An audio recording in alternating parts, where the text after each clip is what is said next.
تیمم مکمل طریقه څه ده؟ د تیمم نیت څنګه دی او دا نیت د زړه ضروری دی کنه په خوله باندې ویلم ضروری دی. بله مسله تیمم به څوک کوي؟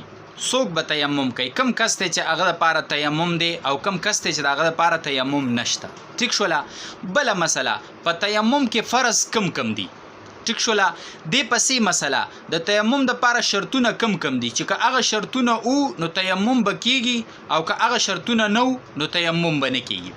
بله مسله دا ده چې د تیمم نواقص څه دي؟ تیمم په څه ماتیږي؟ څنګه چې اودس په بعضې خبرو ماتیږي نو آیا تیمم په کومو خبرو باندې ماتیږي؟ بله مسله دا ده چې د اودس او د غسل دپاره دوانو د پاره د تیمم یو طریقه ده او کنه بیله طریقه ده. یعنی اودس د پاره تیمم په بیله طریقه ده او د غسل د پاره په بیله طریقه ده کنه د دوانو یو طریقه ده. بله مسله چې غسل د پاره تیمم وشي نو اودس ل بیا ځان له تیمم ضروری دی کنه دا د غسل تیمم چې دی دا کافی دی. دا مسله شو. بله مسله دا ده چې د تیمم د بل کس لپاره کولی شي کنه، لکه یو کس مریض دی په خپله تیمم نشي کولی، ته ورله تیمم کولی شي که نشي کولی، او که ته ورله تیمم کوې نو دا کم کس چې ورله تیمم کوي نیت به دی کوي که نه نیت به هغه مریض کوي. ګوره دا هم ضروري مسله ده. بله دا ده چې د زنانو په لاس باندې بنګړي دي، زیورات دي، د سړي په لاس ګوتمه ده وغیره، د تیمم په ټیم کې به دا لرکوي کو دا به نه لرکوي که نه لرکوي دا تیمم کیږي که نه کیږي. بله مسله دا ده چې تیمم په کومو څیزونو باندې درست کیږي او په کومو څیزونو باندې نه کیږي. ګوره دا ټول ضروری مسائل او د تیمم متعلق اگر که دا کلیپ په دې کې لږ اوږد شي خو د تیمم چې کوم ضروری ټول مسائل دي تقریبا هغه به په دې کلیپ کې راجمع شي، الا ماشاءالله که د کلیپ د اوږدېدو په وجه باندې بعضې مسله پاتې شوي به پاتې شوي هغه به تاسو تپوس کولی شئ، خو تقریبا ټول مسایل ضروری منګه په دې کلیپ کې څه دي هغه به انشاءالله راجمع شي او تاسو به په خپل هم زده کوئ او نورو ملګرو ته به هم ورسوئ چې څومره چاته دا تکلیف پیښیږي او د تیمم دا طریقه زده کی نو دا ډیره بهتره او ښکلې خبره ده. ګوره د ټولو نه اول خبره خو دا وکړه چې تیمم چې کم دی که نه نو دا به کم کس کوي او کم به نه کوي. نو ګوره ته که اوبه موجودې نه وي ستا نه هر طرف ته یو میل فاصله کې ستا نه هر طرف ته اوبه نشته دی نو ته بیا به څه کې ته مانځه ټیم راغی نو ته څه تیمم کولی شي، ته به تیمم کې. یا اوبه شته خو ته د هغې په حاصلولو قادر نه، یا اوبه شته خو هغه د بل چا په ملکیت کې دی او تالی درکوي نه، ټیک شوله؟ نو په داسې ټیم کې هم ته په اوبو قادر نه شوې نو ته تیمم کولی شي. یا اوبه شته هم دی نږدې هم دي ته پې قادر مې خو ته پې داسې قادر نه یې چې ته مریض یې کو هغه ته استعمالی، یا ستا د جان خطره ده، یا د بدن د یو اندام د ضایع کېدو خطره ده، یا د مرض د بړاوېدو خطره ده. ګوره هسې د بیمارۍ اندېښنه که سړي ته چې هسې نه بیمار شوه نو په دې به تیممونه نه کوي. ګورې دې معنی به تیمم نه دی. یا مثال په طور دی وایي چې یاره یخني به مې ډېره وشي نو نه انتظام شته دی که ستا یخني هم شوله ته ځان ګرمولی شي نو په دې باندې په تا باندې تیمم نه دی. ګوره ته به بیا څه کې اودس به کې. که دغه خبرې نه وي نو بیا به ته څه کې دا مسلې موجودې وي نو ته به بیا تیمم به کې چې دا عذر موجودي، او که دا نه وي نو بیا په تا باندې تیمم نشته بلکې ته به څه کې اودس به کې. اوس راشه جي د تیمم طریقه څه ده؟ نو د تیمم طریقه زه تاسو ته بیانوم چې کومه طریقه ده. نو ګوره داسې به وکړي چې خاورې له به ضرب ورکړي، یو ځل د خاورې له داسې ضرب ورکړو نو که خاوره ډیره په لاسو پسې راله نو دې لاس له به داسې سنډ به ورکړي. ټیک شوله که نه؟ داسې به نه سنډې داسې به ورکړي. اوس به دا به راواخلي او د مخ په مخ باندې به یو کرت راکاږي خو چې ټول مخ ته ورسي، ټول مخ ته ورسي چې لږ ځای هم پکې پاتې نه شي. کو لږ ځای هم پاتې شو ګورئ دا تیمم صحیح دا نه دی.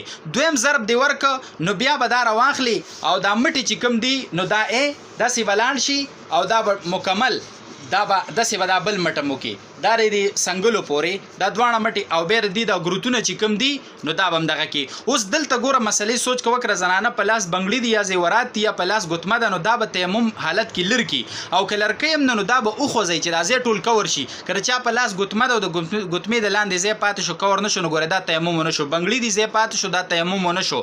نور زیورات دي لاندې ځای پاتې شو نو هغې باندې بیا تیمم دا ونه شو. جي دا خو د تیمم هغه طریقه مې تاسو ته بیان کړه. اوس دې کې فرض څه دي؟ نو فرض پکې همدغه دوه دي چې لاس یو ځل ضرب ورکول هغه په مخ باندې راخکل او دویم ځل ضرب ورکول هغه تر څنګلو پورې په لاسونو باندې راخکل دا دوه دی تیمم څه شو دا هغه فرض شو. اوس د تیمم دپاره شرایط دي شرطونه دي ګوره چې هغه شرطونه پکې نه وي تیمم درست بیا نه دی. نو ګوره اولنی شرط د دې دپاره نیت دی او دا نیت ځکه ضروري دی که نه چې دا خاوره نه ده دا به ذات خود پاکونکې نه ده دا خو سړی خیرنی او اوبه چې دي دا به ذات خود پاکونکي دي دا سړی پاکوي.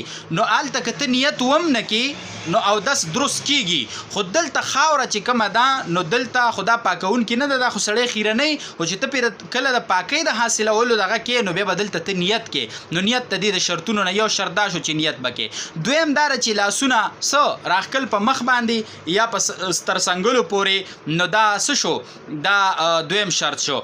او دریم شرط چې کوم دی هغه دا دی چې درې ګوتې یا د دریو نه زیاتو ګوتو استعمال دا پکې لازم دی. لکه مثال دا درې ګوتې ته ضرب دی ورکه خاوره او دا به ته په دې لاس باندې راکاږي نو درې ګوتې چې په دې سره به تیمم یا د دریو نه زیاتې ګوتې په دې سره به تیمم صحیح دا صحیح کړي دې نه چا کم دغه کړی نو بیا به تیمم دا به درست نه وي.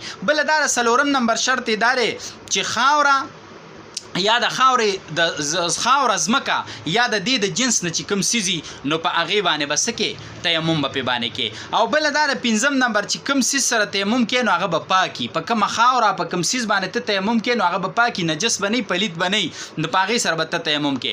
او شپږم شرط یې دا دی چې اوبه به نه وي نو هله به تیمم کې که اوبه وي نو ګوره بیا خو تیمم دا نشته دی. بله مسله چې ضروري دا ده چې تیمم په څه سره ماتېږي تیمم په څه سره ګوره هر هغه سیز چې په هغې سره اودس ماتیږي ټیک شوله نو په هغې سره به تیمم هم ماتیږي. او بله دا ده چې په اوبو قادر کېدل په اوبو باندې قادر نه وي خو په اوبو قادر شوي چې قادر شو نو تیمم ختم شو اوس به ته څه کې اودس به کې. بله ضروري مسله پکې دا وکړه چې د اودس او د غسل دواړو دپاره د تیمم یوه طریقه ده که بیله بیله طریقه ده. د غسل لپاره به بیله طریقه باندې تیمم کې او د اودس لپاره به بیله طریقه کې که نه یوه طریقه ده. نو ګوره د غسل او د اودس د دواړو دپاره یوه طریقه ده. صرف دا په نیت کې دا خبره چې یاره د غسل لپاره ته کې نو نیت کې ستا دی چې یاره زه د غسل لپاره چې د جنابت د حالت نه د پاکۍ حالت ته منتقل شم او د بېودسۍ د حالت نه د اودس حالت ته منتقل شم صرف نیت کې دغه خبر راځي. نور چې کوم دی د اودس لپاره چې د تیمم کومه طریقه ده همدا د غسل او د اودس د تیمم د دواړو یوه طریقه ده جي. بله مسله پکې دا وکړه چې د غسل لپاره تیمم وشي نو د اودس لپاره بې ځان له تیمم لازم دی که نه چې د غسل لپاره کم تیمم وشو دا تیمم د اودس لپاره هم کافي دی او د اودس لپاره بیا د ځان له تیمم ضرورت نشته. بله ضروري مسله دا وکړه چې یو مریض دی په خپله تیمم نشي کولی قادر پرې نه دی صحیح طریقې سره کولی نشي نو بل کس ورله تیمم کولی شي که نه نو بالکل بل کس ورله تیمم کولی شي خو چې تیمم ورله ته کې نو نیت به د تیمم مریض کوي نیت به د تیمم څوک کوي مریض به کوي ټیک شوله که نه نو بیا به دا تیمم سوي دا به دروسي. او بله مسله دا وکړه چې په کومو څیزونو سره تیمم درست دی په هغې سره تیمم کولی شي او په کومو څیزونو سره تیمم نشي کولی. نو ګوره تیمم چې په کومو څیزونو سره کېږي که نه نو چې یا خاوره وي یا خاوره وي او یا د خاورې د قسم نه وي یا خاوره وي یا د خاورې د قسم نه وي نو تیمم به پې دروسي. لکه مثال په طور شګه واخله کاڼی واخله سیمټ واخله چونه شوله سرمه شوله دې څیزونو باندې که ګرد غبار وي او که نه وي په دې که خاوره وي او که نه وي دا د خاورې د جنس نه دي نو په دې ټولو سره تیمم سره دا درست دی. او چې کوم څیزونه د خاورې د قسم نه وي نو بیا به په هغې باندې تیمم جایز نه وي لکه سره زر شو سپین زر شو وسپنه شوه لرګی شو کپړه شوه نو په دې څیزونو باندې به تیمم درست نه وي ځکه دا د خاورې د قسم نه دي. او دا مسله پکې یاد ساته که په وسپنه باندې خاوره پرته وه ګرد غبار پې پروتو په کپړه باندې خاوره پرته وه ګرد غبار پې پروتو سونا چاندي باندې په لرګي باندې په دې باندې خاوره پرته وه ګرد غبار پې پروتو چې هغه خاوره چې هغه لاسونو پسې راشي او په هغې ته تیمم کوې نو ګوره بیا په دې تیمم درست دی په دې څیزونو خو نه که په دې پسې خاورې نه وي نو ګوره بیا په دې څیزونو تیمم درست نه دی. دا د تیمم متعلق یو څو ضروري مسلې شاید چې ما نه پکې چېرته یا سبقت لساني شوي بعضې خبره پکې ما نه پاتې شوي خو چې څومره ضروري مسایل ما وکته د تیمم نو هغه ما ټول راواغست او تقریبا په دې کلیپ کې منګه راجمع کړه. اوس برای کرم ستاسو مهرباني بدای چې مرګرو د دې تپوسونه کړی دي په خپل باندې که چاته زده نو شیر کوي شاید چې نورو مرګرو ته زده نه اغي ته دا مسله ورسی او تاسو په خپل هم دا زده کوي. انسان د عادت هر ټیم ضرورت راتلی شي نو چې د دا مسلې زده وي یا د سره سوي یا د مرګرو سره شیر کړی وي نو ان شاء الله بیا به د اسانی وي. الله دې منګو تاسو ته په عمل توفیق راکړي. وصلی الله علی النبی.